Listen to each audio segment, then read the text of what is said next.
Hello everyone. Last class हम लोगों ने इलेक्ट्रोकेमिस्ट्री का कुछ इम्पोर्टेंट टॉपिक्स को डिस्कस किया था।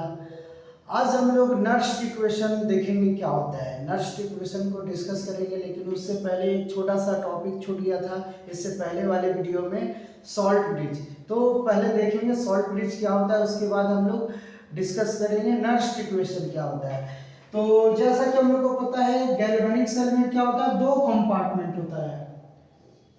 एक में कॉपर सल्फेट सॉल्यूशन होता है, एक में जिंक सल्फेट सॉल्यूशन होता है, और दोनों कंपार्टमेंट से एक ट्यूब कनेक्टेड होता है जिसको हम लोग सॉल्ट ब्रिज बोल रहे थे। और बोले थे कि इसको बाद में हम लोग डील करेंगे, इसको सॉल्ट ब्रिज क्या होता है समझेंगे।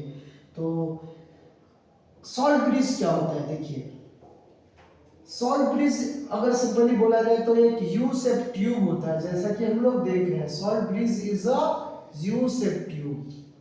सॉल्ट ब्रिज क्या होता है, एक यू शेप ट्यूब होता है जिसमें एक मिक्सचर होता है, क्या चीज का, केसीएल का एंड अगर अगर जेल का, अगर अगर जेल, अगर अगर जेल का मिक्सचर होता है, ये इसमें होता है। तो सिंपली अगर बोला जाए सॉल्ट ब्रिज होता क्या है, तो क्या होता है, salt bridge is a U shape tube consist of mixture of KCL and अगर अगर जेल। आखिर ये होता क्यों, अगर मान लीजिए हम लोग इसका नाम यू शेप ट्यूब है, इसमें केसीएल भी है, अगर अगर जेल भी है, तो इतना बोल देने से तो काफी नहीं होगा। तो इसका मेन काम क्या है वो जरूरी है। तो एग्जाम में पूछता भी है what is salt bridge, write its two functions, ऐसा क्वेश्चन दे सकता है। तो इसका दो फंक्शन है, अगर अगर जेल का, सॉरी ये सॉल्ट ब्रिज का दो फंक्शन है। क्या है, सबसे पहला चीज हम लोग को पता है, फिजिक्स में पढ़ रहे हैं कि करंट क्लोज पाथ में फ्लो करता है। अगर पाथ अगर क्लोज ना हो, सर्किट कंप्लीट नहीं होता है और करंट फ्लो नहीं करता है। तो यहाँ पे अगर देखिए, अगर ये सॉल्ट ब्रिज नहीं रहेगा, तो अगर हम लोग इसको कनेक्ट करेंगे तो यहाँ पे करंट का फ्लो नहीं होगा सर, क्योंकि इन दोनों कंपार्टमेंट को जोड़ने वाला कुछ चाहिए, कनेक्शन होना चाहिए, सर्किट क्लोज होना चाहिए। तो इसके लिए क्या किया जाता है, सॉल्ट ब्रिज लगा दिया जाता है, जो क्या करता है, सबसे पहले इसका काम क्या है, ये सर्किट क्लोज करता है। हम लोग अगर चाहे तो इन दोनों को भी एक साथ रख सकते थे, लेकिन नहीं रखते, क्योंकि दो अलग अलग सॉल्यूशन है तो मिक्स हो जाएगा, जिससे कि यहाँ पे वो रिजल्ट नहीं आएगा जो हम लोग को चाहिए, और रिएक्शन प्रॉपर नहीं होगा। इसलिए क्या किया जाता है, यहाँ पे दोनों को अलग कंपार्टमेंट में रखा जाता है और इससे हम लोग कनेक्ट कर देते हैं सॉल्ट ब्रिज से। तो पहला काम क्या है, ये सर्किट कंप्लीट करता है, ठीक है, क्योंकि करंट क्लोज पाथ में फ्लो करता है, ओपन सर्किट में करंट फ्लो नहीं करता है। तो इसका पहला फंक्शन है सर्किट कंप्लीट करता है। दूसरा फंक्शन बहुत इंपॉर्टेंट है, क्या है दूसरा फंक्शन, उसके लिए हम लोग देखेंगे। मान के चलिए कि ये ZnSO4 सॉल्यूशन है, ZnSO4 सॉल्यूशन है, जिंक रॉड है। इसमें होता क्या है, हम लोग देखे थे कि जिंक क्या होता है, जिंक अपना इलेक्ट्रॉन लूज करता है और Zn2+ में कन्वर्ट हो जाता है। तो ये Zn2+ सॉल्यूशन में आके मिलता है, और इधर से जो इलेक्ट्रॉन आता है वो इस तरफ आकर के Cu, इस सॉल्यूशन के अंदर Cu2+ है, उससे कंबाइन हो जाता है, तो यहाँ पे SO4 2- बच जाता है। तो ये रिएक्शन लगातार होता है, तो यहाँ पे SO4- का नंबर बढ़ते जाता है और यहाँ पे Zn+ का नंबर बढ़ते जाता है। इसकी वजह से क्या होता है, ये तो है हम लोग का कैथोड, इसको पॉजिटिव होना चाहिए था, और ये एनोड इसको नेगेटिव होना चाहिए था, लेकिन ये धीरे धीरे पॉजिटिव होने लगता है, ये नेगेटिव होने लगता है, जिससे कि पोटेंशियल जल्दी ही कम होने लगता है। तो इस चीज को रोकने के लिए ये सॉल्ट ब्रिज डाला जाता है, उसमें केसीएल डाला जाता है अगर अगर जेल के साथ। तो होता क्या है, ये केसीएल टूटता है K++Cl- में, ठीक है, और अगर जेल है तो इजीली ये मूव कर सकता है, तो ये चार्ज मूव करता है।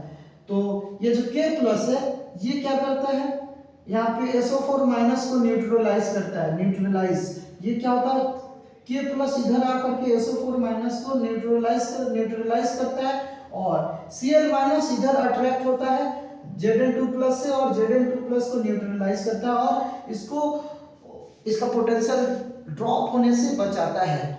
बहुत मतलब तुरंत नहीं, वो तो होगा लेकिन जल्दी नहीं होगा।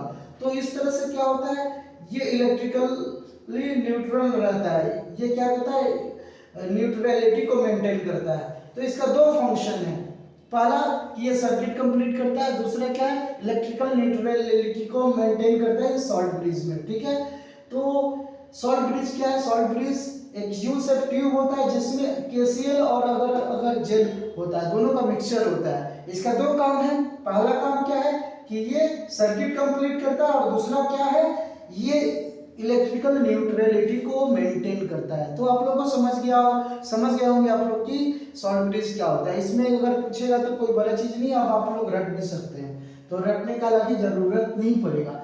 नेक्स्ट हम लोग स्टार्ट करने वाले हैं नर्स्ट इक्वेशन। तो चलिए देखते हैं नर्स्ट इक्वेशन क्या होता है। लास्ट वाला जो वीडियो था बहुत कम टॉपिक हम लोग कवर किए थे और 51 मिनट का वीडियो बन गया था, जो काफी लेंथी हो गया था और 20 जीबी का हो गया था, जिसको अपलोड करने में भी मेरे को काफी प्रॉब्लम हुआ था। तो 2K में रिकॉर्ड हो रहा है, नॉर्मल फोन है उसी से रिकॉर्ड हो रहा है। तो नर्स्ट इक्वेशन क्या होता है, हम लोग पढ़ चुके हैं कि किसी सेल का ईएमएफ को ई से रिप्रेजेंट करते हैं और स्टैंडर्ड ईएमएफ को ई नॉट से। सेल या इलेक्ट्रोड पोटेंशियल बोलते हैं, हाफ सेल का इलेक्ट्रोड पोटेंशियल को ई से और स्टैंडर्ड इलेक्ट्रोड पोटेंशियल को ई नॉट से रिप्रेजेंट करते हैं। और हम लोग ये भी देख रहे हैं कि स्टैंडर्ड हाइड्रोजन इलेक्ट्रोड के मदद से ना, हेल्प से हम लोग एक टेबल बनाए हैं। क्या बनाया हम लोग, एक टेबल बनाया जिसको इलेक्ट्रोकेमिकल सीरीज बोलते हैं। उस इलेक्ट्रोकेमिकल सीरीज में हाइड्रोजन का पोटेंशियल हम लोग 0 माने और उसके ऊपर वाला का पोटेंशियल हायर और उसके नीचे वाला का पोटेंशियल लोअर होता है। हम लोग इस तरह से टेबल बनाए हैं, उसमें हम लोग को पता है, उस टेबल से हम लोग को पता है जितना भी पॉसिबल सेल है उसका स्टैंडर्ड इलेक्ट्रोड पोटेंशियल, हर एक सेल का स्टैंडर्ड इलेक्ट्रोड पोटेंशियल निकाला गया है, वो हम लोग को पता है शुरू से। ठीक है, वो दिया रहता है। लेकिन हम लोग ईएमएफ हम लोग को नहीं पता है, ये हम लोग को कैलकुलेट करना होगा। ठीक है, तो कैसे कैलकुलेट करेंगे, कुछ तो फॉर्मूला चाहिए, होगा ही ना कुछ फॉर्मूला। तो उसके लिए आता है नर्स्ट इक्वेशन। तो नर्स्ट इक्वेशन क्या है, नर्स्ट इक्वेशन एक मैथमेटिकल एक्सप्रेशन है। Nernst equation is a mathematical expression which represent the relation between EMF and standard EMF of a cell। Nernst equation क्या है, एक मैथमेटिकल एक्सप्रेशन है, एक इक्वेशन है जो क्या बताता है, किसी सेल का ईएमएफ और स्टैंडर्ड ईएमएफ के बीच रिलेशन बताता है। ईएमएफ अगर हम लोग को स्टैंडर्ड ईएमएफ अगर पता है तो हम लोग ईएमएफ निकाल सकते हैं। तो वो इक्वेशन कुछ इस तरह से, उस इक्वेशन का कोई डेरिवेशन नहीं है, हम लोग को डेरिवेशन करने का जरूरत भी नहीं है। उसका क्वेश्चन पूछेगा, न्यूमेरिकल पूछता है, बहुत सिंपल न्यूमेरिकल है, लॉग जिसको आता है सॉल्व करने, बेसिक कैलकुलेशन आता है, वो इजीली कैलकुलेट कर सकता है नर्स्ट इक्वेशन से रिलेटेड क्वेश्चन। तो पहले समझते हैं नर्स्ट इक्वेशन है कैसा, देखते हैं। तो नर्स्ट इक्वेशन है ई शेल इक्वल टू होता है E not cell minus R T by N F L N M by M N plus, कुछ इस तरह का इक्वेशन होता है। मान के चलिए कोई मेटल आयन है, उस पे n नंबर ऑफ चार्ज है, ये n number of electron gain करेगा तो m सॉलिड में कन्वर्ट हो जाएगा, यानी इसका रिडक्शन होगा। तो यहाँ पे ये मेटल, ये जो है ना स्क्वायर ब्रैकेट के अंदर m, ये मेटल सॉलिड का मोलर कंसंट्रेशन है और ये मेटल आयन का Mn प्लस का ये जो है ना, ये Mn प्लस का मोलर कंसंट्रेशन। मोलर कंसंट्रेशन को स्क्वायर ब्रैकेट में लिखते हैं, कोई भी कंसंट्रेशन दिया रहेगा स्क्वायर ब्रैकेट में समझिए मोलर कंसंट्रेशन है। ठीक है, तो ये इक्वेशन होता है नर्स्ट इक्वेशन। तो चलिए इस इक्वेशन को फिर से समझते हैं कि ये है क्या, ठीक से समझते हैं। तो नर्स्ट इक्वेशन एक एक्सप्रेशन है, मैथमेटिकल एक्सप्रेशन, एक इक्वेशन है जो क्या बताता है, किसी सेल का स्टैंडर्ड ईएमएफ और ईएमएफ के बीच रिलेशन बताता है। ठीक है, ये होता है E cell equal to E not cell minus R T by N F L N M by M N plus. ठीक है, तो जहाँ पे ई क्या है, ईएमएफ है सेल का, ई नॉट स्टैंडर्ड ईएमएफ है आर क्या है, यूनिवर्सल गैस कांस्टेंट, इसका अलग अलग वैल्यू होता है, लेकिन हम लोग को यहाँ पुट करना होता है 8.21 जो है वो पुट करना होता है। और टी का जो होता है ये टेम्परेचर है सॉल्यूशन का, एब्सोल्यूट टेम्परेचर जो 25 डिग्री ही रहता है जनरली, ठीक है। जहाँ एन क्या है, नंबर ऑफ इलेक्ट्रॉन ट्रांसफर, कितना इलेक्ट्रॉन ट्रांसफर हो रहा है, यहाँ पे n number of electron transfer हो रहा है। जिंक में 2 इलेक्ट्रॉन का ट्रांसफर होता है, हम लोग गैल्वेनिक सेल में जिंक या कॉपर जो भी बोलिए, तो जितना इलेक्ट्रॉन ट्रांसफर होगा एन होगा। और यहाँ पे बात करते हैं एफ, एफ क्या है, इसको बोलते हैं फैराडे कांस्टेंट। एफ क्या है, फैराडे कांस्टेंट, इसका वैल्यू होता है 96500। ये वाला थोड़ा थोड़ा भूल जाते हैं इसका वैल्यू, तो इसका वैल्यू होता है 96500 फैराडे कांस्टेंट का कूलम में होता है, ठीक है। ये होता क्या, इसको थोड़ी देर में डिस्कस कर लेते हैं, पहले ये वाला देख लेते हैं। यहाँ पे एम होता है कंसंट्रेशन होता है मेटल का, सॉलिड मेटल का, किसी भी प्योर मेटल का, मटेरियल का जो मोलरिटी होता है, मोलर कंसंट्रेशन 1 होता है, तो ये हमेशा 1 होगा। और ये जो है ये सॉल्यूशन का मोलर कंसंट्रेशन होगा। हम लोग जो सॉल्यूशन बनाएंगे, मान लो सेल बना रहे हैं, तो उसमें हम लोग कितना मोल डाल रहे हैं, उससे मोलरिटी तो हम लोग खुद ही निकाल सकते हैं, ये तो पता रहेगा हम लोग को, ठीक है। बाकी चीज पता रहेगा तो ये तो हम लोग इजीली निकाल सकते हैं, ठीक है ना। तो सेल का ईएमएफ हम लोग निकाल सकते हैं। बात करते हैं फैराडे कांस्टेंट क्या होता है। फैराडे कांस्टेंट होता है 1 मोल इलेक्ट्रॉन, 1 मोल इलेक्ट्रॉन पे जितना चार्ज होता है चार्ज ऑन सर ठीक है सॉरी चार्ज ना, 1 मोल इलेक्ट्रॉन पे जो चार्ज होता है Q इक्वल टू Ne से आ जाएगा, क्वांटाइजेशन ऑफ चार्ज से हम लोग निकाल सकते हैं, इतना आएगा। 1 मोल का वैल्यू पुट करेंगे, इलेक्ट्रॉन पे चार्ज होता है उसको पुट करेंगे, तो हम लोग को फैराडे कांस्टेंट आ जाएगा। क्वांटाइजेशन ऑफ चार्ज क्या होता है, फिजिक्स में हम लोग पढ़े ना, total charge on the isolated system is equal to integral multiple of charge on electron, उसको हम लोग फिजिक्स में पढ़े, बहुत इंपॉर्टेंट टॉपिक है। क्वांटाइज्ड होता है चार्ज, तो यहाँ पे 1 मोल इलेक्ट्रॉन पे जो चार्ज होता है उसको हम लोग फैराडे कांस्टेंट बोलते हैं। ये वही फैराडे कांस्टेंट है, बस याद रखना है इसका वैल्यू, क्वेश्चन आएगा तो सॉल्व किया जाएगा, ठीक है।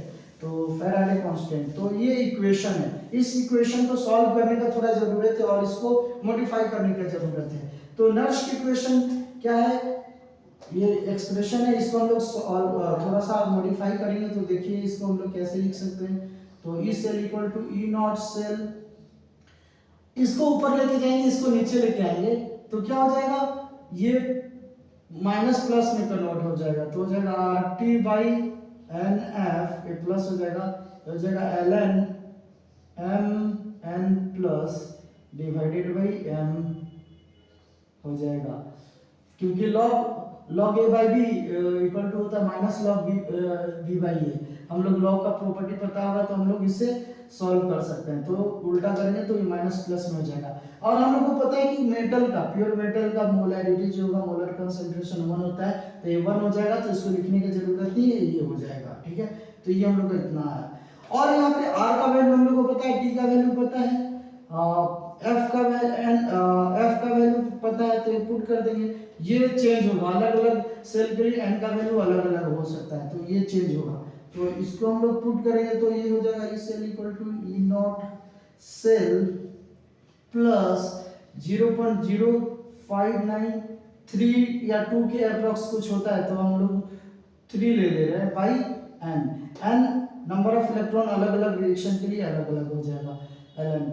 और नहीं, एक और चीज यहाँ पे, एक और इस पहले इस लॉग एन को लॉग में तोड़ेंगे तब जाके होगा, लॉग में तोड़ेंगे तो क्या हो जाएगा 2.303 R T by N F हो जाएगा लॉग एम एन प्लस, ठीक है, क्योंकि हम लोग को पता है l n x equal to 2.303 log x, base में 10 होता है, ठीक है, उसके लिए ये वैल्यू नॉन है ना, हम लोग को पता है, इसलिए हम लोग को इसमें कन्वर्ट करना है। अब सब वैल्यू पुट करेंगे तो फाइनली आएगा E not cell equal to E cell equal to E not cell plus 0.0593 by N, F का वैल्यू सबका पुट करने पे हो जाएगा लॉग एम एन प्लस, ठीक है।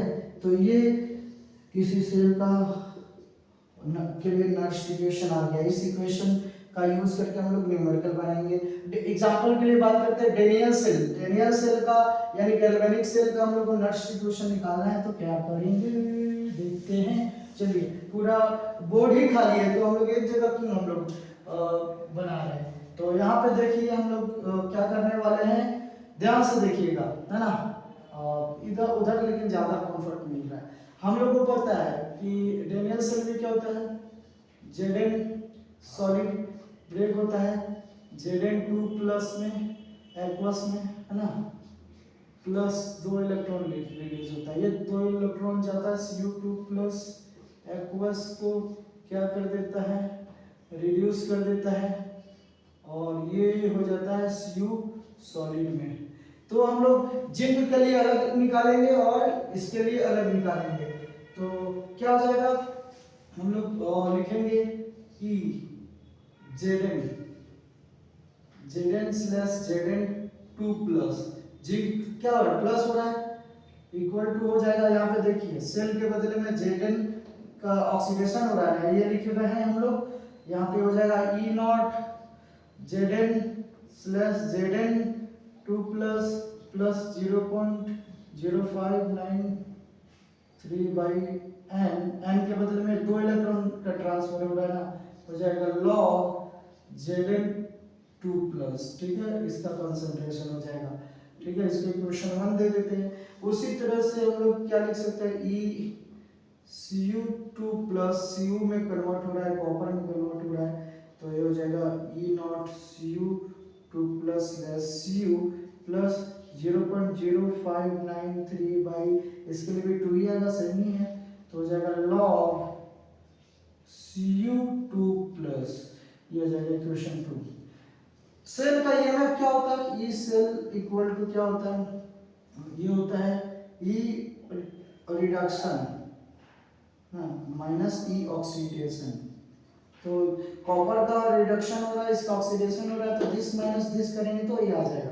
तो इसमें देखिए, इसमें से इसको माइनस करेंगे तो E not minus E not, दोनों को माइनस करेंगे तो सेल का स्टैंडर्ड ईएमएफ आएगा, तो हो जाएगा क्या, E cell equal to E not cell ना, E नॉट सेल कितना है, E नॉट सेल याद रखिए, E not cell equal to हो जाएगा यहाँ पे E Cu2 plus slash Cu minus E Zn slash Zn2 plus, ये हो जाएगा E नॉट सेल का वैल्यू, है ना, याद रखिएगा।